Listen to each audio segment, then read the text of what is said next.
Let's talk about some issues the church must face and the church must deal with as it relates to dealing with people. The church is supposed to deal with people and their lived experiences and how they can show them how the love of God, the grace of God, the mercy of God, the patience of God, the forgiveness of God in their lived experiences.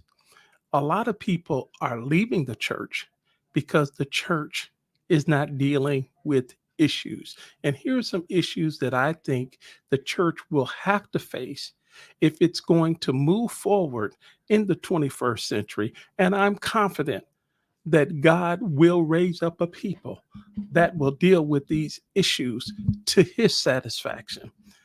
Number one, the equality of women in leadership in the church.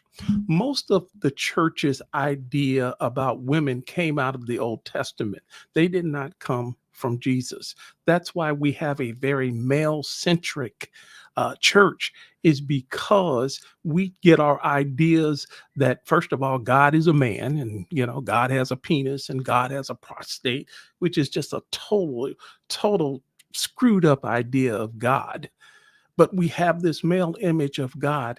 And so we treat women as if they're second class in the church. That issue has got to be dealt with. Homosexuality.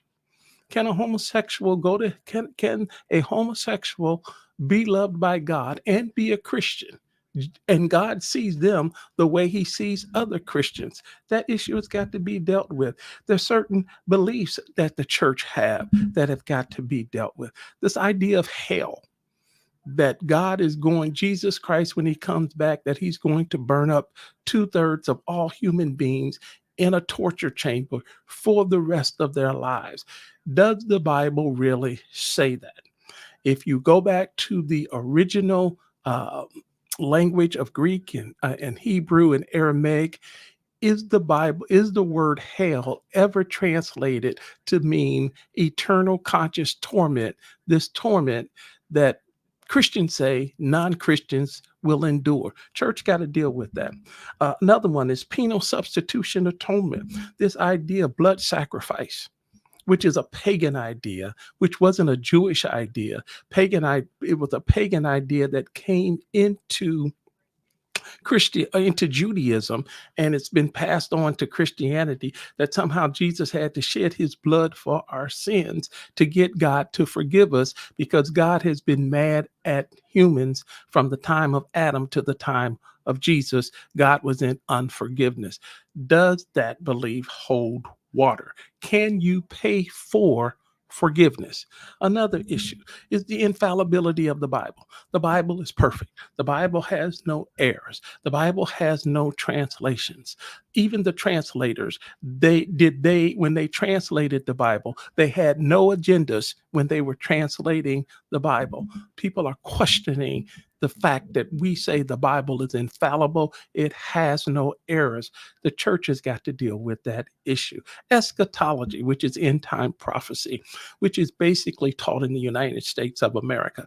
Most Christians around the world, there are about 2.5 billion Christians. Most of them live outside of the United States, and most of them don't talk about end time prophecy. This is something that most of is taught in the United States. And there have been people prophesying. I said prophesying that Jesus is coming back soon. For the last 200 years. That's how long eschatology has been around, for only 200 years. But they have been prophesying that Jesus is coming back based on world events. The church has got to stop saying Jesus is coming back soon every time somebody goes to war. You got to deal with that issue.